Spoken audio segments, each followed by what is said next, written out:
kami dari kelompok 3 yang beranggotakan saya, Rafael Atta Fadilah dari NIM 35.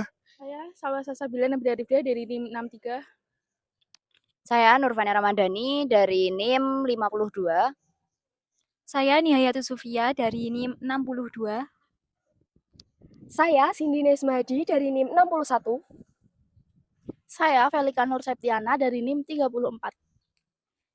Saya Aura Desalina Ritika Putri dari NIM 43. Saya Umu Latifah dari NIM 67. Saya Putri Prasasti Batu Lintang dari NIM 50.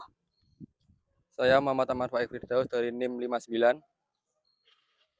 Baik, saat ini kami sedang berada di Masjid Al-Basariyah yang berlokasi di Dusun Seulan, Desa Seulan, Kecamatan Dagangan, Kabupaten Madiun. Tujuan kami melaksanakan observasi yaitu untuk menelusuri jejak peradaban dan kebudayaan Islam melalui masjid. Halo teman-teman semua, saat ini kami sedang berada di Masjid Al-Basariyah atau Masjid Agung Seulan. Masjid ini merupakan salah satu pusat kegiatan keagamaan masyarakat yang memiliki sejarah dan peran penting dalam perkembangan Islam di lingkungan sekitar. Ya, Pak. Yang pertanyaan pertama, kapan masjid ini didirikan dan siapa pendirinya? Jadi saya ulang khusus masjid ya. Adanya masjid otomatis ada wilayah. Adanya wilayah otomatis ada penguasa ya. Adanya penguasa itu sendiri diberi wilayah itu karena suatu jasa pada negara era itu. Jadi kalian jangan berpikir NKRI Indonesia ya. Indonesia itu belum ada. Indonesia adanya baru abad 20. Terutama setelah kemerdekaan. Sebelum adanya Indonesia merdeka, negara Indonesia sudah ada belum? Belum ada. Jadi yang negara adanya ya negara Mataram Jogja, Mataram Surakarta, Mataram Mangkunegaran, Mataram Pakualaman ya. Mataram Banten, Mataram Cirebon, Mataram Kutai Kertanegara misalnya ya. Kutai Kertanegara, kemudian Bali ya dan sebagainya. Jadi kalau berpikir itu orientasinya juga ke masa lalu, tidak masa sekarang. Tidak boleh membandingkan penjajahan kacamata sekarang Belanda di masa lalu dikatakan penjajah. Tapi kalau kacamata dulu bukan, mereka adalah rekan seperti persemakmuran Inggris. Persemakmuran Inggris kan banyak negara toh. Ada Pakistan, ada India dan sebagainya dan Malaysia, Australia itu kan di bawah kendali persemakmuran Inggris. Begitu juga di kerajaan-kerajaan dulu ada VOC ya. Nah, dari penguasa-penguasa saat itu tentu ada yang pro dan kontra, ada yang setuju dan tidak setuju terkait politik negara. Nah, termasuk diantaranya zaman era Mataram Kartosuro itu VOC pada tahun 1741 di Jakarta sana itu menangkapi orang-orang Cina etnis Tionghoa, terutama yang tidak punya izin tinggal satu. Terus mereka masuk di wilayah Jawa atau di wilayah Nederland ini, kekuasaan Belanda itu tidak resmi atau ilegal. Mereka ditangkap, kemudian dikembalikan ke negara asalnya. Nah, mereka yang tidak mau ditangkap akhirnya melakukan perlawanan di Jakarta sana. Dulu belum Jakarta ya, masih belum Jakarta, Batavia, di Batavia masih Batavia. Akhirnya memberontak ke VOC. Namun terdesak, akhirnya lari ke wilayah timur sampai Semarang. Kemudian di Semarang di situ mendapat dukungan juga dari para Tionghoa dan pribumi yang ingin melepaskan pengaruh VOC. Ya. Jadi VOC itu sebenarnya organisasi dagang ya. Kalau sekarang itu pamain internasional kalau buruh kan ILO internasional. Kalau dagang trade itu internasional, itu perdagangan internasional. Cuman mereka diberi kewenangan untuk membuat pasukan dan melakukan negosiasi politik secara langsung. Sehingga VOC itu adalah misi dagang sebenarnya, persekutuan dagang. Jadi mereka ke Indonesia, ke Nusantara ini ya, terutama ke kerajaan-kerajaan misinya ada. Apakah ada bagian bangunan yang memiliki nilai sejarah khusus? Bangunannya semuanya masih nilainya murni ya. 95% masih murni, masih asli, kecuali genting. Karena bangunan dulu dibuat dari sirap ya, gentengnya bukan dari genteng, tapi dari kayu. Kemudian diubah menjadi genting biasa ini tahun 1922 kalau sampai 1926 ya. Kemudian tahun 86 gentingnya diganti lagi ya.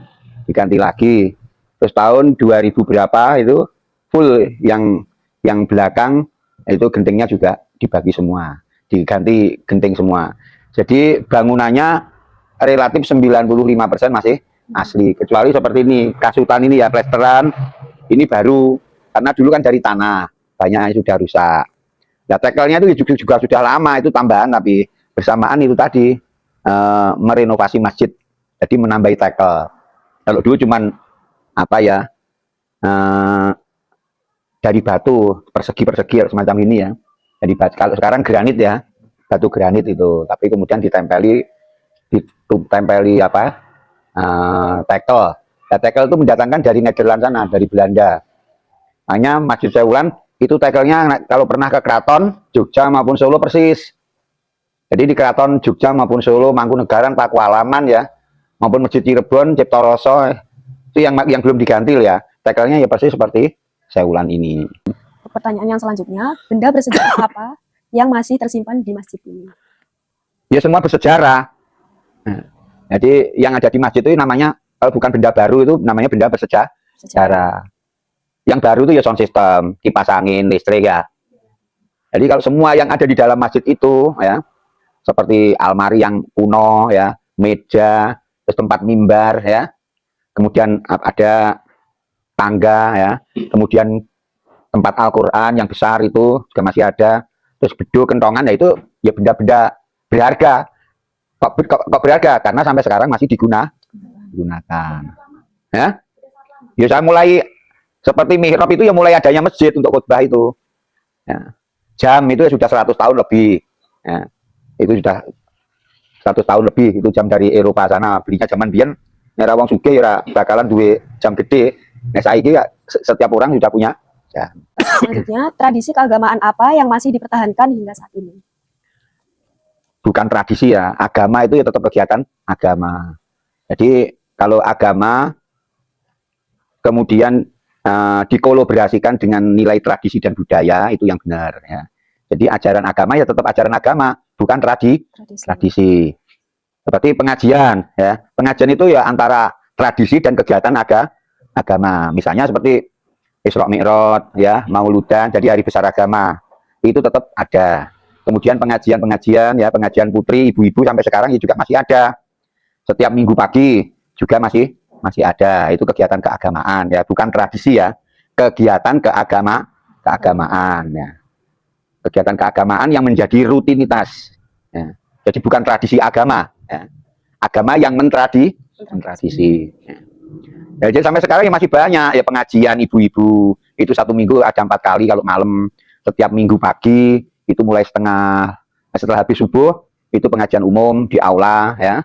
Dan setiap malam Jumat itu ada acara sholat lail di masjid yang datang ribuan. Nah, kalau ingin tahu kalau sini malam Jumat ya, jadi tahu. Nah, mulai hari Jumat gini nanti sampai Minggu malam para peziarah yang kesini ya, ziarah di situs sejarah Seulan itu baik sekali. Bisa tahu puncaknya ya tadi malam Jumat.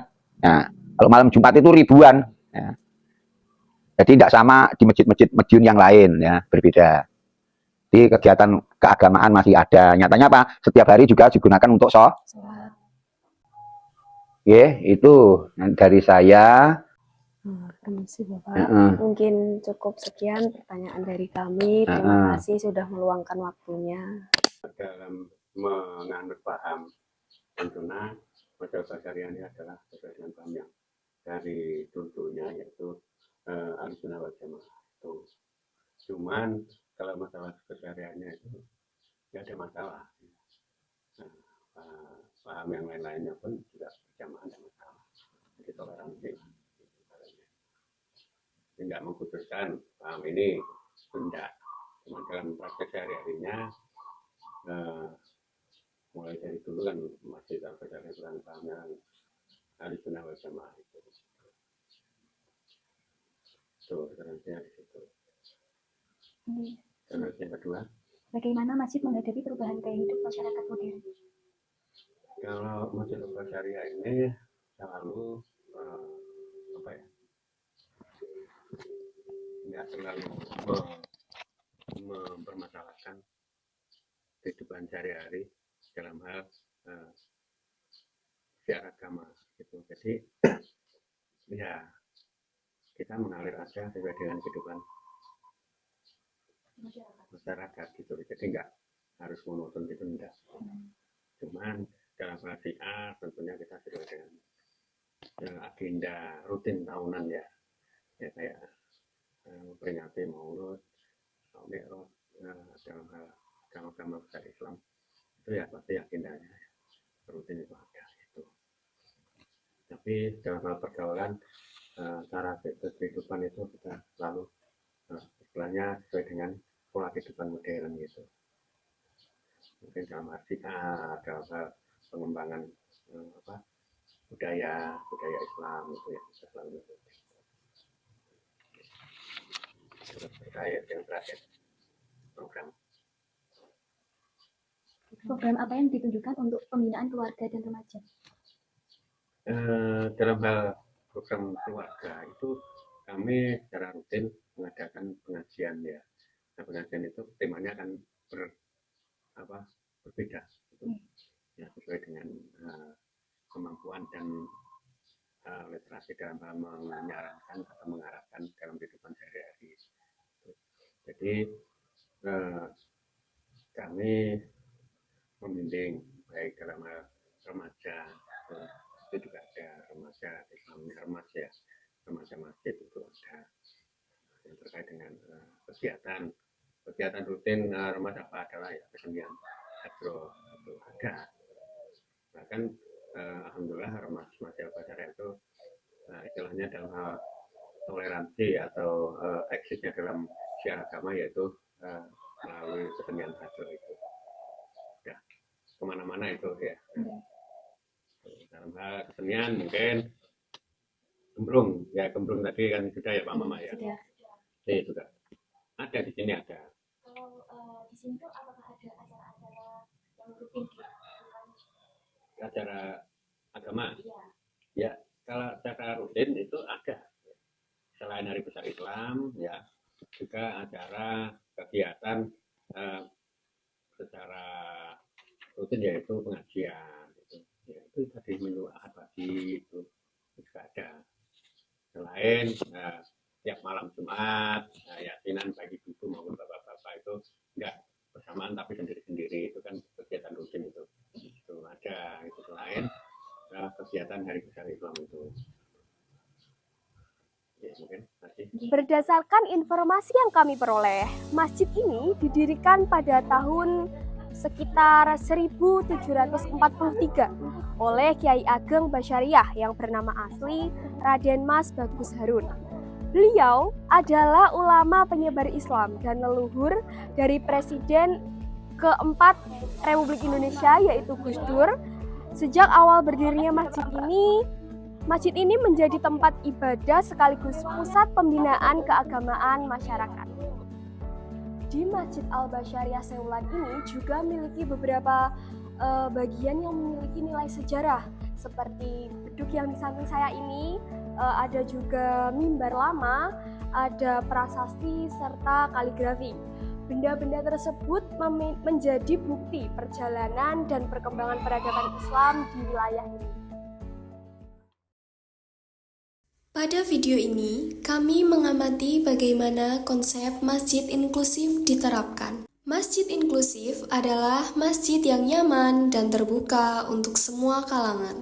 Untuk anak-anak dan remaja, tersedia tempat untuk membeli jajan, tersedia juga fasilitas kursi untuk para lansia.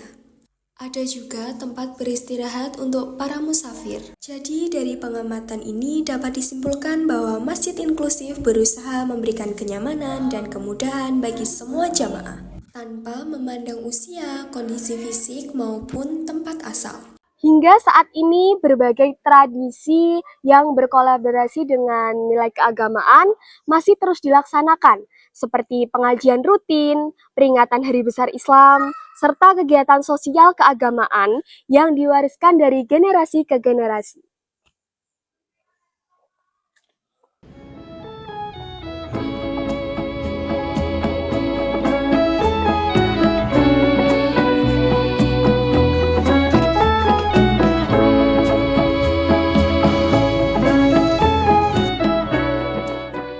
sekian video yang dapat kami sampaikan. Terima kasih sudah menonton. Semoga informasi yang kami sampaikan dapat bermanfaat bagi kalian yang menonton. Wassalamualaikum warahmatullahi wabarakatuh.